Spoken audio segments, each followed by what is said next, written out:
Il y avait un responsable juif appelé Nicodème, qui appartenait au parti des pharisiens. Une nuit, il vint trouver Jésus. « Maître, nous savons que Dieu t'a envoyé pour nous éduquer. Personne ne pourrait accomplir les miracles que tu fais sans l'aide de Dieu lui-même. » En vérité, je te le dis, personne ne peut voir le royaume de Dieu s'il ne naît pas de nouveau. Et comment un homme adulte peut-il renaître? Il ne peut pas retourner dans le ventre de sa mère pour naître une seconde fois. En vérité, je te le dis, personne ne peut entrer dans le royaume de Dieu sans être né de l'eau et de l'esprit. Un être humain vient physiquement de ses parents, mais il naît spirituellement de l'Esprit Saint.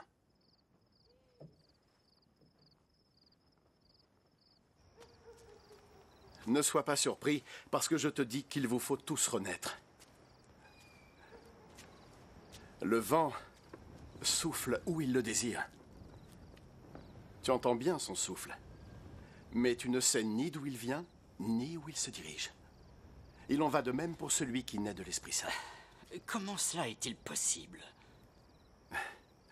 Tu es un grand maître en Israël, et tu ne connais pas ces choses-là. En vérité, je te le dis, nous parlons de ce que nous savons et de ce que nous avons vu. Pourtant, aucun de vous ne veut accepter notre message. Vous ne me croyez pas quand je vous parle des choses de la terre. Alors comment pourrez-vous me croire quand je vous parlerai des choses du ciel?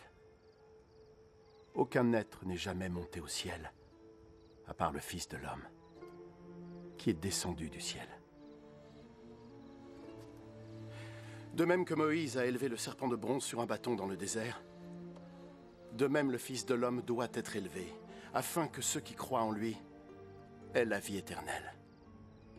Car Dieu a tellement aimé le monde qu'il a donné son Fils unique pour que tout homme qui croit en lui ne meure pas, mais obtienne la vie éternelle. Car Dieu n'a pas envoyé son Fils dans le monde pour en être son juge, mais pour en être son sauveur. Mais ceux qui ne croient pas ont déjà été jugés, parce qu'ils n'ont pas cru au Fils unique de Dieu.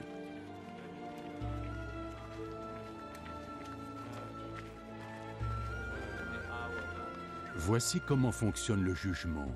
La lumière est venue dans le monde, mais les hommes préfèrent l'obscurité à la lumière, parce qu'ils agissent mal. Ceux qui font le mal détestent la lumière. Ils ne reviennent pas à la lumière, de peur que leurs mauvaises actions deviennent visibles.